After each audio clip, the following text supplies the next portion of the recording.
Hey guys, welcome back to my channel. I'm Farah, and in today's video I'm going to do a little reading wrap up for you. It's been a while, at least for me it feels like it's been a while, because looking at my Goodreads, I don't think I've done any reading wrap ups for June or July yet, so besides the ones I filmed in a vlog. So I'm just going to run through really quickly. This is kind of more for my own benefit and my own memories when I look back at my videos to remember what I read. So I'm not going to spend too much time talking about each book or the plot. I'm just going to go through and just tell you what I thought quickly about the books that I've read so far up until this very moment. And I wouldn't say there were any that were hugely amazing to me. I've had a really weird reading year where I can't tell you if I've had a favorite book. I think my best book of the year is yet to come, I hope, because yeah, it's just been a weird year. It's been a very weird year reading-wise for me, but let's just go through them really quickly. Some of these I talked about in previous vlogs, so I'll refer back to those vlogs for that. But the most recent book that I finished was a memoir that I read for Summer of Sport, a reading event that is going on throughout the summer where you read books about athletes or sports. It can be fiction, nonfiction, whatever you want. But I did listen to this one as audio, and this was called Forward, a Memoir by Abby Wambach.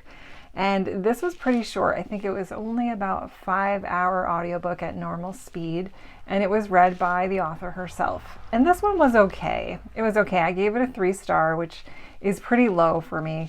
It started out really interesting, and if you don't know who Abby Wambach is, she was one of the most famous U.S. female soccer players that we've ever had, one of the most successful ones.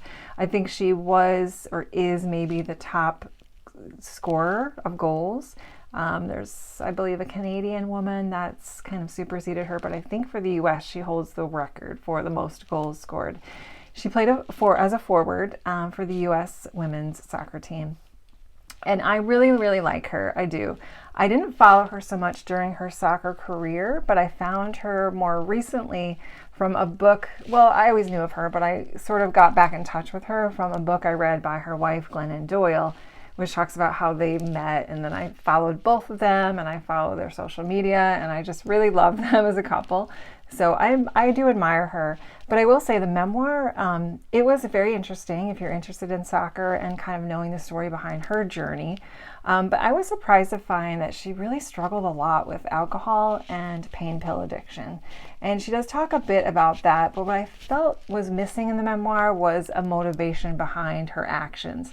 She didn't really talk much about why she felt the need to binge drink all the time or why she felt depressed. She goes through her marriage with her ex-wife, Sarah, and the crumbling of that. But we don't really know why or what happened. So I felt like she wanted to maintain quite a bit of privacy, but it didn't really bring the memoir together for me in an emotional way. It was hard to be emotionally invested in the story. So she also it felt a little nasal gazy in terms of her speaking about her contributions to the team in terms of like the motivation that she gave them, the speeches she gave her teammates. She read verbatim a lot of the speeches she gave to them, so kind of got a little repetitive. So yeah, it wasn't the best, but I'm glad I read it, and I still really like her as a person and an athlete. So that was Forward. Then the next one I had finished before that was a book that was written by a wonderful friend of the family who has since passed away, but her book is called Nehasane, Fire Observer, an Adirondack Woman's Summer of 1942.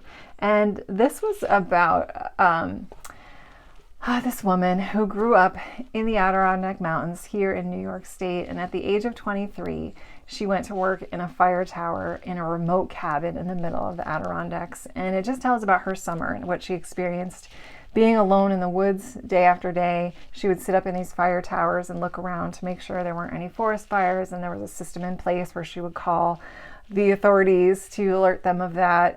And it just talks about her reflections, the wildlife that she encountered. She adopted a baby squirrel for a little while. She had a deer that would come by all the time, and she would feed snacks to that animal. And just the beauty of the mountains and how the transition into fall. And I just really enjoyed it. It was very simply written, but she did talk about places that I'm familiar with and people that I'm familiar with in the memoir. So it was fun. It was a really, really charming little book, and I really liked it. Yeah, I don't know if it's in print anymore or where you can actually buy it, but I enjoyed it a lot. For Historathon, I read Common Sense by Thomas Paine. This has been on my list for a long time to read. It's very short. I listened to it as audio, and it was great. It was very interesting. I was interested to find out, what was behind that motivation. This book was a huge motivation for the start of the Revolutionary War, and Thomas Paine himself was a British guy who switched over and tried to convince everybody to fight against the British and to gain independence. So I thought it was very interesting. It was very easy to follow. It was broken down into the different arguments on why the American people should, want this freedom and want this independence from Britain. I thought it was very well done. So I enjoyed that. I gave it 5 stars. And then for Book Trek, another reading event where you can read books about that have to do with Star Trek and the characters, or you can read nonfiction about the actors. But I did read Yesterday's Sun, and this is part of the original series. It's number 11, and it's number 1 in the Yesterday saga. So this is by A.C. Crispin. I listened to this one as audio as well, and I thought this one was very nice, very good. Yeah, it was very interesting. It was my favorite of the 2 Star Trek books I read or listened to. And this one is a Spock-based story, and it's about Spock traveling back in time to find a son that he had with a woman that he met and fell in love with at the time. And I think it has to do with a particular Star Trek episode that I don't think I've seen yet, but it matches up with that particular episode. And I thought the writing was great. The story was very well told. It was easy to follow. It was interesting. I do love the character of Spock. He's one of my favorites, and it was enjoyable. It was very short, though. I'm pretty sure I got an abridged version, so I don't know if this is a novel that's longer as a physical book, but the audiobook itself, I want to say it was less than 3 hours, so it was pretty short, and it was perfect. It was the perfect length, and I enjoyed it. So I gave that 4 stars. Then I read and listened to in tandem A Midsummer Night's Dream by Shakespeare, and I loved this. This I gave 5 stars. This might have been my favorite out of everything I read in this video, but this is a comedy written by Shakespeare about, well, it's a misunderstanding. It's a love potion to the wrong person. Shenanigans ensue. You have fairies in the forest causing mischief, and it was really fun. It was funny. I was surprised by the humor in it. I loved the character of Helena. She was my favorite one. I loved the dynamics between Helena and Hermia. I loved just oh my gosh, what's his face? Bottom was the best. He was probably my favorite character. Just his dramatic acting, his personality was great. I really, really, really enjoyed this. And I think to make it more fun is that my community did a little production of this outside our little community theater one weekend, and I went to see it by myself, and it was really great. It was perfect. There were fireflies flying all over the grounds during the play, and it was just a beautiful evening, and it was a great experience. So it was like a full circle experience for me. And that's only the second Shakespeare play I've ever read/listened to, the other one being Romeo and Juliet. So it was really great. I loved it. I also listened to another Star Trek novella. This one was called Exodus, Star Trek Vulcan Soul #1, and this was another Spock-based story. This one was a little bit over my head. I'm struggling to remember what it was about, but it went into the back history a little bit of the Vulcans and the Romulans, and I felt like I was coming into it like I didn't know what happened before, so I was confused. There were a lot of new characters I didn't recognize. So it was enjoyable, but I really don't think I retained anything from it, and it was okay. It was just okay. At the time, let's see what I gave it. I locked myself out. At the time, I gave it 3 stars. Yeah, so it was fine. I also read Around the World in 80 Days by Jules Verne. I talked about this in my most recent vlog, but this was fantastic. This was the group read for a reading event called Adventures in April. Spring into Adventures, actually, that's the actual name of it. And this one was great too. This has been on my list for ages to try out, and this is a story about a British man named Phineas Fogg who makes a bet with his friends that he can travel around the world in 80 days or less. And it talks about how he did that, how he planned it out, the different modes of transportation, the different path that he took, the friends he made on the way, There was a detective following after him the whole time, trying to plot some way to arrest him due to a misunderstanding. There was a little tiny love interest in there. There's Passepartout, which was one of my favorite characters that I read this year. He was the comic relief within the story. Heart of Gold. And he was really just a great character. And it just came together really nicely in the end. It was a very satisfying story. I did struggle a little bit in the beginning. I had a bit of a slow start to it, but I think that was more me and what was going on with whatever mood I was in at the time. But full circle, I loved it. And I don't think I gave it quite 5 stars. I gave it 4 stars. But looking back, it's pretty close to 5 stars for a classic, yeah. Also participated in June on the Range. I did talk about this a little bit in the vlog before the last one, but this was a Western romance called Light the Stars. It's number 1 in a series called The Cowboys of Cold Creek by Raeann Thayne. And this was just a sweet, cozy, clean romance about a widower whose mother, who was the nanny of the children that he had with his late wife, ran off to get married, and he was struggling to try to take care of the kids, and he had all these duties to do on the ranch. And this woman, who's the daughter of the man that ran away from the mom, came and she offered to work as a nanny for him, and they fall in love. And it's very cute. It was a very cute little story, and I enjoyed it. And I gave that 4 stars. Yeah, that was fun. But I'm not interested in going on with the series at this point. I listened to, this was an audiobook called The Year of Magical Thinking by Joan Didion.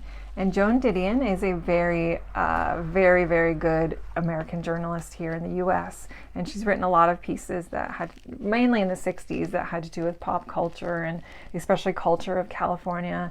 And I was interested in reading this, but it turned out to be a lot different from what I thought it was going to be.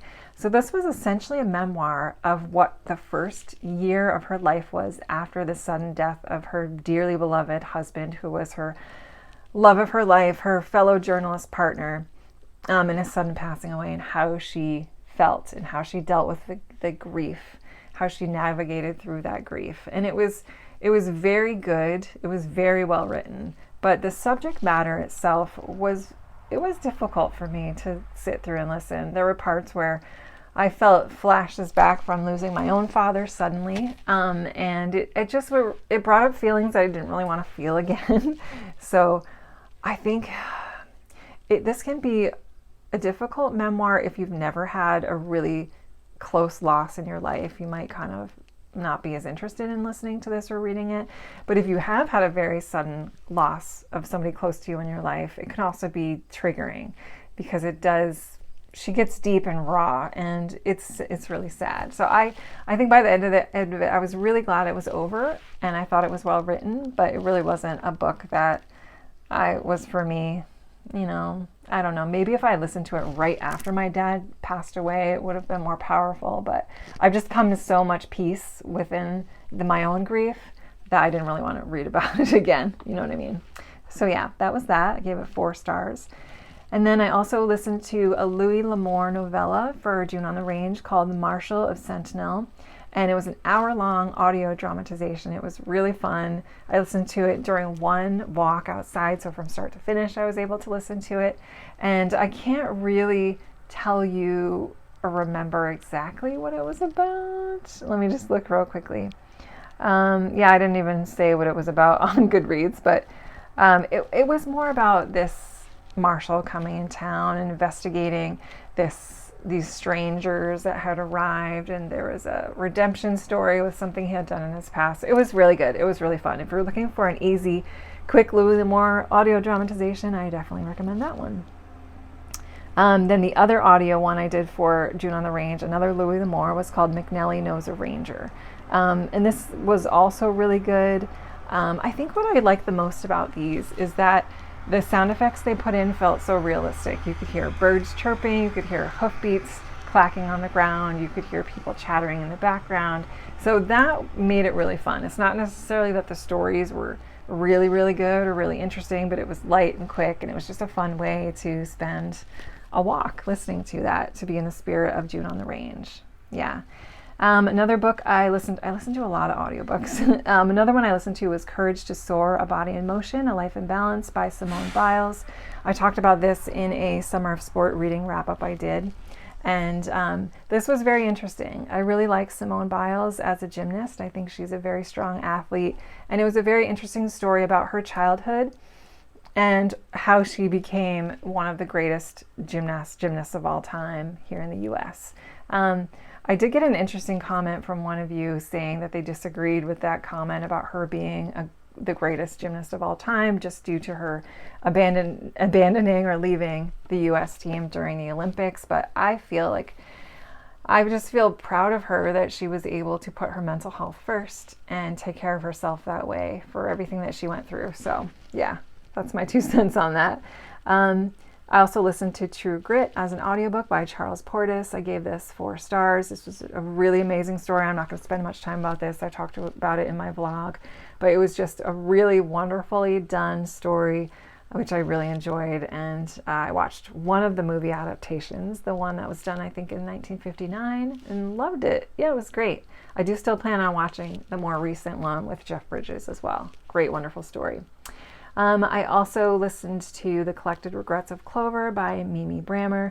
This is a book about a mid-30-year-old woman who works as a death doula, and she discovers herself through the people that she helps as they're passing away. So it's a story, it's definitely a character-based story. There's a little bit of adventure in there with the things that she does and the ways that she helps this one particular woman at the end of her life, which leads to a little bit of a romance. But what I really liked about this book was that, her reflections about what it means to truly live without regrets and to just not be afraid to get close to people and to have relationships and to love fully and just not be afraid of that. There's always the risk of getting hurt or getting your heart broken if you do push those boundaries within yourself and get close to people. So I just like the overall message a lot. I actually gave that 5 stars. That was one of my favorites as well. And then the final book, and I think I'm caught up, is a novella called Open Throat by Henry Hoke.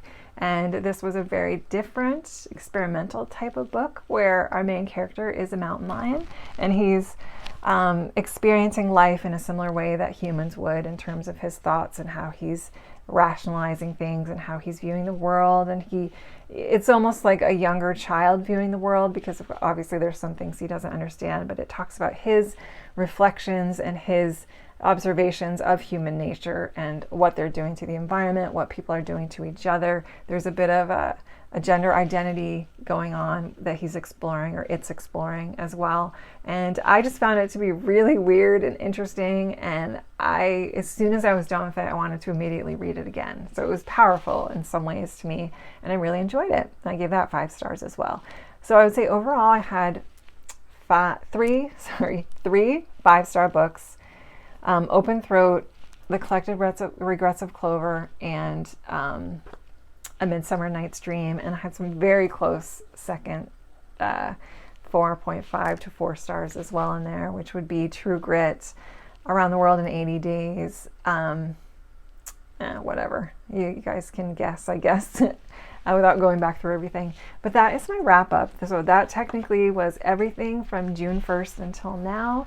I'm all caught up. I will have a vlog coming out talking about the few books I mentioned in the beginning. So I'll go into more detail about those books in another video. But I did want to get this one out sooner than later. And thank you so much for watching. I hope you guys enjoyed it. Please let me know if you had any favorites in your reading month that you haven't told me about yet. I always love getting your recommendations or what you think I might like. And thank you so much to everyone out there that has subscribed to my channel or left me a comment or liked my video. I really appreciate it. It's so, so appreciated. But thank you again. Hope you have a great rest of your reading month, and I'll see you guys soon. Take care. Bye-bye.